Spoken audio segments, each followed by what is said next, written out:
Gold, trusted gold buyers. మీరు తాకట్టు పెట్టిన బంగారాన్ని విడిపించి ఈ రోజు ఉన్న మార్కెట్ ధరకు కొనబడను.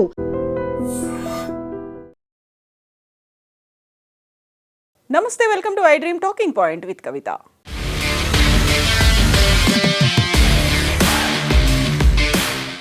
టాలీవుడ్ స్టార్స్ విజయ్ దేవరకొండ, రష్మిక మందన్న ఎట్టకేలకు ఒక ఇంటి వారయ్యారు. గత కొంతకాలంగా ప్రేమలో ఉన్న ఈ కపుల్ పెళ్లి చేసుకున్నారు.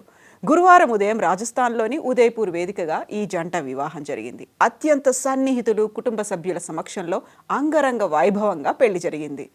గురువారం ఉదయం 10:10 రష్మిక మెడలో విజయ్ 3 ముళ్ళు వేశారు. ఈ పెళ్లి హిందూ సంప్రదాయంలోని 2 పద్ధతుల ప్రకారం జరిగింది.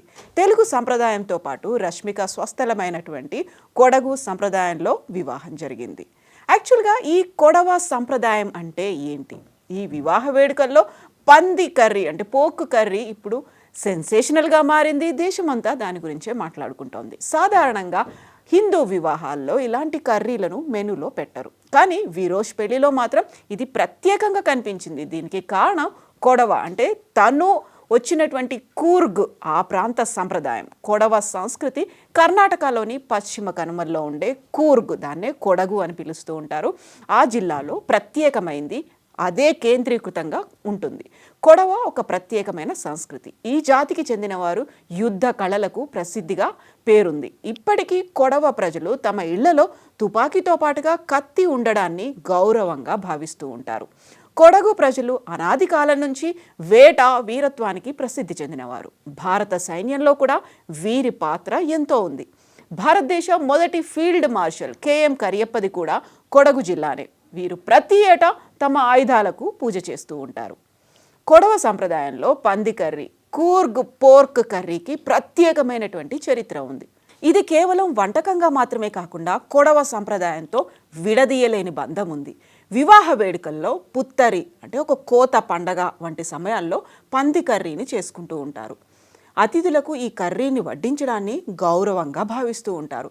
దీనికి ప్రత్యేకంగా భౌగోళిక, చారిత్రక కారణాలు కూడా ఉన్నాయి.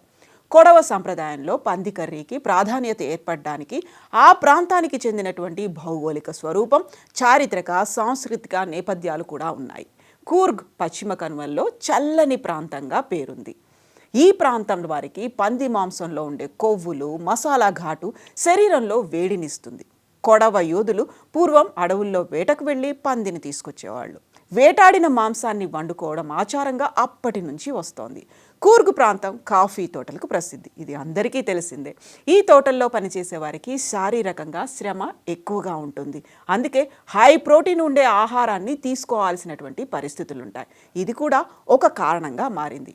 అయితే ఈ కర్రీ విధానం, తయారీ విధానంలో కూడా ప్రత్యేకమైనటువంటి పద్ధతులే ఉంటాయి. పంది కర్రీని టిపికల్ కొడవ స్టైల్లో చేస్తారు. దీనికి కాంచంపులి అనే ఒక ప్రత్యేకమైనటువంటి వెనిగర్ని వాడతారు. ఇది పాతకాలంలో అంటే ఫ్రిడ్జ్లు లేని సమయంలో మాంసం ఎక్కువ రోజులు ఉండడానికి, పాడవకుండా ఉండడానికి సహాయపడేది. ఇది మాంసానికి ఒక రకంగా పుల్లని రుచిని ఇస్తుంది, వారం రోజుల పాటు పాడవకుండా ఉంచుతుంది. ఇప్పటికీ దీనిని పంది కర్రీల్లో వాడుతూ ఉంటారు. ఇక ఈ కూరలో వేసే మసాలాకు కూడా ప్రత్యేకత ఉంది. ధనియాలు, జీలకర్ర, మిరియాలు, ఆవాలు, మెంతులు, చెక్క, లవంగాలు ఇలాంటి స్పైసెస్ అన్నిటినీ వేయించి వాటిని మాంసానికి కలుపుతారు. దీనివల్ల పంది కర్రీకి నలుపు రంగు అనేది వస్తుంది. మసాలా ఎంత నల్లగా ఉంటే అంటే ఎంత దట్టంగా పట్టిస్తే కర్రీకి అంత టేస్ట్ వస్తుంది అని ఆ ప్రాంతవాసులు చెప్తుంటారు. దీనిని సంప్రదాయంగా కదంబట్టు అంటే ఆవిరిపై ఉడికించినటువంటి బియ్యం పిండితో చేసిన ఉండలతో కలిపి తింటూ ఉంటారు. ఇక గురువారం ఉదయం విజయ్ దేవరకొండ కుటుంబం వైపు నుంచి సంప్రదాయ తెలుగు హిందూ పద్ధతిలో వివాహం జరిగింది. ఉదయం మాంగళ్యధారణ, వేద మంత్రాలు, కుటుంబ పెద్దల ఆశీర్వాదాలు వంటి దక్షిణ భారతీయ ఆచారంలో వీరి వివాహం జరిగింది. అరటి ఆకుల్లో విందు, సంప్రదాయ అలంకరణలు కూడా ఈ వేడుకల్లో భాగమైనట్టుగా ఫోటోల్ని చూస్తే అర్థమైపోయింది. మరోవైపు రష్మిక మూలాలను గౌరవిస్తూ సాయంత్రం కొడవ సాంప్రదాయం ప్రకారం ప్రత్యేక వివాహ కార్యక్రమం నిర్వహించనున్నారు అనేది నిన్నంతా రన్ అయింది. ఆ నేపథ్యంలోనే కర్ణాటకలోని కొడగు, కూర్గ్ ప్రాంతానికి చెందిన కొడవ సామాజిక వర్గం తమదైన ప్రత్యేక సంస్కృతి, యోధ సంప్రదాయాలకు ప్రసిద్ధి. వీరి పెళ్లిలో తంతును మంగళ అని పిలుస్తూ ఉంటారు. సాధారణంగా హిందూ వివాహ సంప్రదాయాల్లో కనిపించేటువంటి బ్రాహ్మణ పురోహితుల తంతు ఉంటుంది, ఆ తర్వాత అగ్నిసాక్షి అనేది ఉంటుంది, సప్తపదిగా 7 అడుగులు తిరగడం అనేటువంటి కార్యక్రమాలు కనిపిస్తూ ఉంటాయి. బట్ అవి కొడవ వివాహాల్లో కనిపించవు. కుటుంబ పెద్దల సమక్షంలో వారి ఆశీర్వాదాలతోనే పెళ్లి జరుగుతూ ఉంటుంది.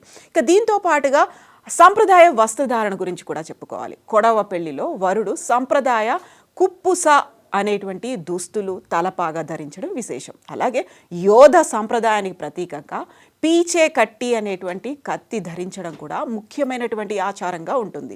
కొన్ని చోట్ల వరుడు అరటి కాండాన్ని కత్తితో నరికే కార్యక్రమం నిర్వహిస్తారు. ఎందుకంటే గతంలో వీళ్ళు యుద్ధ కార్యక్రమాలకు కూడా వెళ్ళేవాళ్ళు కాబట్టి కత్తి ఉంది కదా, ఇంకా దేన్నో నరికే బదులు అరటి కాండాన్ని నరకడం అనేటువంటి ఒక సంప్రదాయం ఇప్పుడు కంటిన్యూ అవుతోంది. వధువు ప్రత్యేక కోర్గి స్టైల్లో చీర కట్టడం అనేది ఈ పెళ్లికి మరో ఆకర్షణగా ఉంటుంది. అంటే రెగ్యులర్గా కనిపించేటువంటి చీర కట్టు కాకుండా కొంగుని ముందుకు వేసుకొని కట్టుకోవడం అనేటువంటి ఒక ప్రత్యేకమైనటువంటి టిపికల్ శైలి అక్కడ కనిపిస్తుంది. దీంతో పాటుగా ఆహార వ్యవహారాల్లో కూడా కొడవ సాంప్రదాయం భిన్నంగా కనిపిస్తుంది. ఇంతకుముందు మనం చెప్పుకున్నటువంటి పంది కర్రీకి సంబంధించి సాధారణంగా అనేక హిందూ వివాహాల్లో శాకాహారమే ప్రాధాన్యంగా ఉంటుంది. బట్ కొడవ పెళ్లిలో మాత్రం మాంసాహారం, ముఖ్యంగా ప్రసిద్ధి చెందినటువంటి పంది మాంసాన్ని వడ్డించడం అనేది సంప్రదాయంగా ఉంది. కొన్ని సందర్భాల్లో మద్యాన్ని కూడా వేడుకలో భాగంగా చేస్తూ ఉంటారు. అతిథులను కొబ్బరి నీళ్లతో స్వాగతిస్తూ ఉంటారు. ఎందుకంటే అక్కడ ఎక్కువగా కొబ్బరి చెట్లు ఉంటాయి, వేడి కూడా ఉంటుంది కాబట్టి. దీంతో పాటుగా ప్రకృతి దేవతలు, పూర్వీకులను స్మరించుకోవడం ఈ సంస్కృతిలో ప్రత్యేకంగా కనిపిస్తుంది. సో ఇది ఓవరాల్గా విజయ్ అండ్ రష్మికల వివాహ పద్ధతి. 2 ప్రాంతీయ సాంప్రదాయాల అందమైన కలయికగా కలబోతగా నిలిచి ఉంది. అందరిలోనూ ఆసక్తిగా మారింది. అండ్ ఐ డ్రీమ్ కూడా విరోష్కి హ్యాపీ మ్యారీడ్ లైఫ్ చెప్తోంది.